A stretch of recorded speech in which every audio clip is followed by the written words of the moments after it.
22 and 3. But when he heard that Archelaus reigned over Judea in place of his father Herod, he was afraid to go there, and being warned in a dream, he withdrew to the district of Galilee. So they were returning. Verse 19, but when Herod died, behold, an angel of the Lord appeared in a dream to Joseph in Egypt, saying, Rise, take the child and his mother, and go to the land of Israel, for those who sought the child's life are dead. And when they reached in Palestine, they came to know that it is the son of Herod is reigning there. So then they were leaving to Nazareth, because it is written in the Old Testament that the Messiah will be coming out of Nazareth. He will be called as a Nazarene. And Jesus is called as a Nazarene. So all these things were happening, and this was designed by our God. The old Israel, the son of God, they were in Palestine because Abraham and his son Isaac and his son Jacob, they were staying in Palestine. And from there, they went to Egypt, and they stayed there for 400 years. And they came back from Egypt. Now, Jesus, he was born in Palestine, and he is going to Egypt, and then he is coming back, and finally, he is not just in Israel, he is coming back to Nazareth, so that he would be called a Nazarene. It is a new exodus. It is a new exodus. So, it is through the old Israel, in Old Testament, the blessings of the Lord was coming through. And now, it is the Son, Jesus Christ. In the Old Testament, if somebody wanted to be blessed, they needed to see that they are embracing the King of Israel. In Psalms 2, we read that if you want not to be destroyed, you need to kiss the Son. The Son.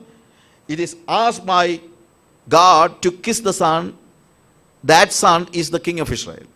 Now, who is the King of Israel, or who is the real Son? It is Jesus Christ. Okay? So it is a new exodus. Exactly what was happening in the Old Testament. You know, God is making everything in such a way that it is happening in the same way in the life of the new Israel, who is the beginning of the new Israel. It is Jesus Christ. Okay. Now let's go, let's see that there was a massacre of the infants in Jerusalem, right? In Matthew chapter 2, verse 16 to 18, we see that then Herod, when he saw that he had been tricked by the wise men, was in furious rage, and sent and killed all the male children in Bethlehem and in all that region who were 2 years of old or under, according to them, the time which he had ascertained from the wise men. So there was a great massacre of all the infants. But remember, exactly this happened at the time of Moses. So before the Exodus, the same thing happened in the life of Moses. We see at the time of Moses, Pharaoh was killing all the young children, right? All the children of Israel. Now Herod is doing the same. I was trying to find the similarities of the old Exodus and the new Exodus. And now we come to the point, we come to see the life of John the Baptist, who is the forerunner. Okay? A lot of things to learn about the life of John the Baptist, but as we do not have much time, I'm not going deep into it. But I will tell the Bible passages so that you can understand it very fast later. It is written in Mark chapter 1, verse 1 to 8, and Matthew chapter 3, verse 1 to 12. Mark chapter 1, verse 1 to 8, and Matthew chapter 3, verse 1 to 12, and John chapter 1, verse 19 to 34. John chapter 1, verse 19 to 34. We'll go through that passage very fast. So we see God has appointed and anointed a person to introduce his son. That's why we are calling him a forerunner. He is supposed to introduce his son.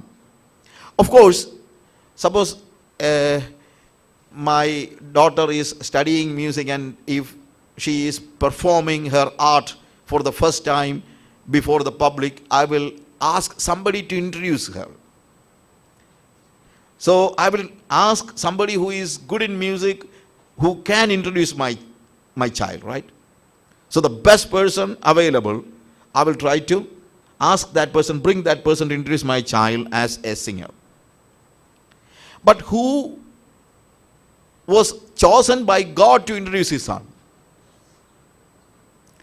God chose a man, not what we expect.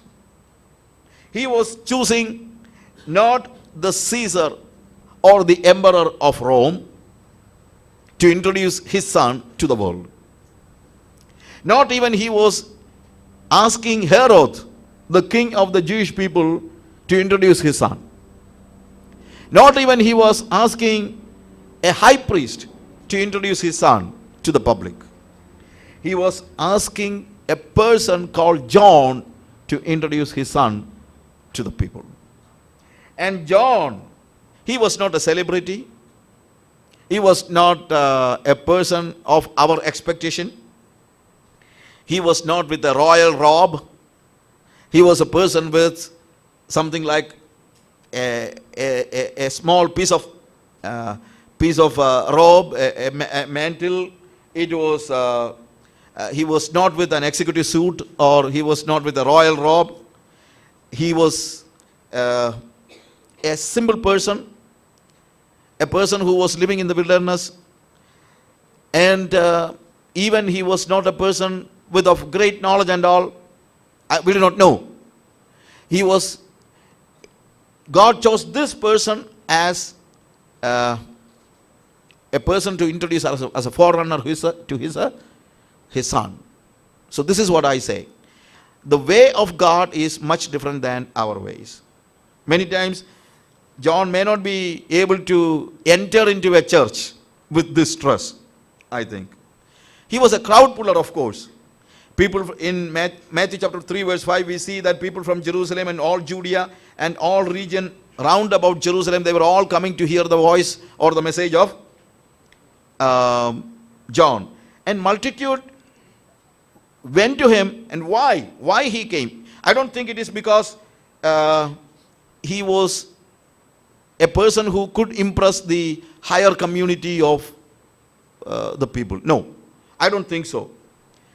If he was in this land, in India or in America or some other place, I don't think he will get a chance to speak in any of the crusades. Or even in a church pulpit. I don't think people will call him to a church pulpit. Because his dress itself, it is with camel hair and things like that. You know, it's very odd to see a person like him in a church. But God chose him. We do not know God who is great in the eyes of God. Once a cowboy was going to a church in US. And you know the cowboys, normally they don't change the dress. They use a jeans and a hat and a dress, and smells bad many times. And he was sitting in the back. And all the people who were sitting in the back went to the front. Never they were going to the front, but now because this cowboy was sitting in the back seat, all the people who were sitting in the back seat, they went to the front. And they were all looking at him in a very odd way. And they never wanted him to enter into the church, even the pastor. With their look, they were looking cruelly at him. One of my friends said that, sarcastically he said, Saju, in our church, we have enough people, and if any other people are coming, we need to see that they are keeping our standard. Otherwise, we don't need to see that more people are coming to the church. If the people are coming with BMW and all, it's okay. Otherwise, we don't care. We never want to see that they are entering into our church. But we cannot say, don't come. So what we do is fleeing him with a dirty look. We will flee him with a dirty look. I'm quite sure all these people were trying to flee him with a dirty look, but this Jim, this cowboy, he was not looking at those people. He was just enjoying the presence of the Lord and sitting there.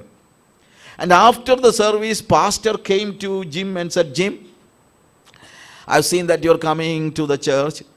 It's okay, but if you come next week, you understand?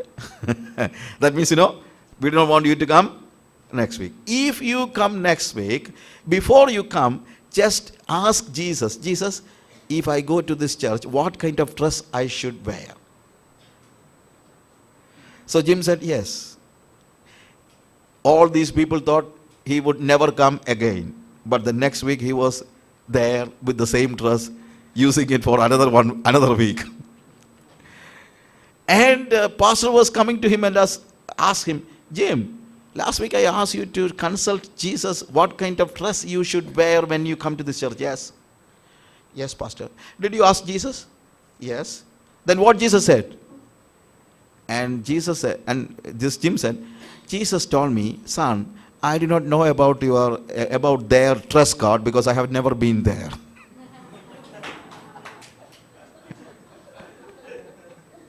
I do not know about the dress code of that church because I have never been there. Many of the time, I'm sure God can come only the places where poor Jim can come. You get my point? God is coming to only the places where this poor Jim can come. We need to understand that. So, John was a crowd puller. But it is not because of his dress or because of his affluence or not because of his big sound system. People were coming to him. Few years back, Hillsongs came here, right? And that time I was taking classes to a youth group in Bombay. And a young guy came and asking all these youth to come to the Hillsongs meetings. And you know why and how he was asking people to come? He said, guys, Hillsong is coming. You know that, right? We are using the best audio system in Asia, okay? Everybody should come. Guys, you should come to hear Hillsongs. We are using the best audio system in Asia. We are using the best audio system in Asia. So everybody should come. You understand what I say? These are the things that we project in these days. The technology that we use, the smoke machines. Not like this. The smoke machines, we have smoke machines and all. In Isaiah chapter 6, we see that there was smoke when the seraphim were singing and worshipping the Lord. But as there is no seraphim, no angels in our meeting, we are producing smoke. I'm so sorry for it. I'm so sorry for it. These are all pretensions. What we need is the Holy Spirit. I'm not against good singing and all. I like it. But do not pretend. Do not act. Do not try to become somebody else. This is the biggest problem that we face in these days. Do not try to become like somebody else. In one meeting, not now, 5 years back, once I was telling, I do not want to become like Benny Hinn. In those days, everybody wanted to become like Benny Hinn. Now, nobody wants to become like him, but earlier it was not the case. Everybody wanted to become like Benny Hinn. So people were asking, why? Why you don't want to become like Benny Hinn? I said, even if I try to become like Benny Hinn, I cannot become like Benny Hinn. Oh, that's the reason. So if you wanted to become like him. No, I don't want. Why? Because I cannot become like him and I do not want to become like him. Why? Because I cannot become like him. Oh, okay. That's the case. Then I said, no, it is not just the thing. As I cannot become like Benny Hinn, even if Benny Hinn turns upside down and stand, he cannot become like Saju. Saju cannot become like Benny Hinn, but Benny Hinn can never become like Saju. That is also there. Yeah, I am Saju. He cannot become like me. You get me, my friends? God has only one Venihin and God has only one Saju. There is one machine God doesn't have. One machine God doesn't have. You know what it is? It is a photocopy machine. God doesn't have a photocopy machine. He makes everything original. You are superb. You are original. You are unique. There is nobody like you in the world. So try to become like you. God wants you to become like you. God wants you. Never try to become like somebody else. Don't try to sing like hill songs. Try to sing like you. Don't try to preach like Billy Graham. Preach like you. Because you are unique. You are unique. John was not a pretender. He was unique. He was not trying to become a crowd puller, but he became a crowd puller. Why? It is not because he was using a special kind of language, nothing like that. People were attracted to him because he had a message. In Luke chapter 3, verse 2, we see there that in the high priesthood of Annas and Caiaphas, the word of God came to John, the son of Zechariah, in the wilderness. The word of the Lord came to Zechariah. You get me? The word. You know, in Old Testament, we have seen in many places the word came to Ezekiel, the word came to the prophets. In Ezekiel chapter 12 verse 1, 17, 21, 24 and 13 verse 1. If you go through that, everywhere you see that the word came to Ezekiel. And it is 400 years the people of Israel were failing to hear a word from God. It is after Malachi, you know what happens? There was no prophet who got a word from the Lord. All the scribes of Israel, they were all interpreting the scriptures. The scribes did not have the word from the Lord, but they were interpreting the scriptures.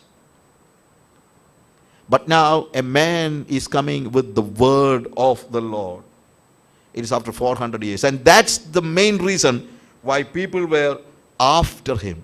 I tell you, my friends, if you have a message, then certainly people will be after you. If you pretend and if you are reproducing somebody else's words, if you have many quotations, some people have many quotations. They quote this man's, that man's, this man's, that man's, quoting words. I'm not against that, but you cannot see that people are after you if you are quoting other people. The problem, if you are quoting other people, people will think, then why should I go after him instead of why can't I go to the original person? So try to be original. Get a message from the Lord. Then certainly people will be after you. And he was not a reed shaken in the wind. He was a man sent by God. In John chapter 1 verse 6. In John chapter 1 verse 6.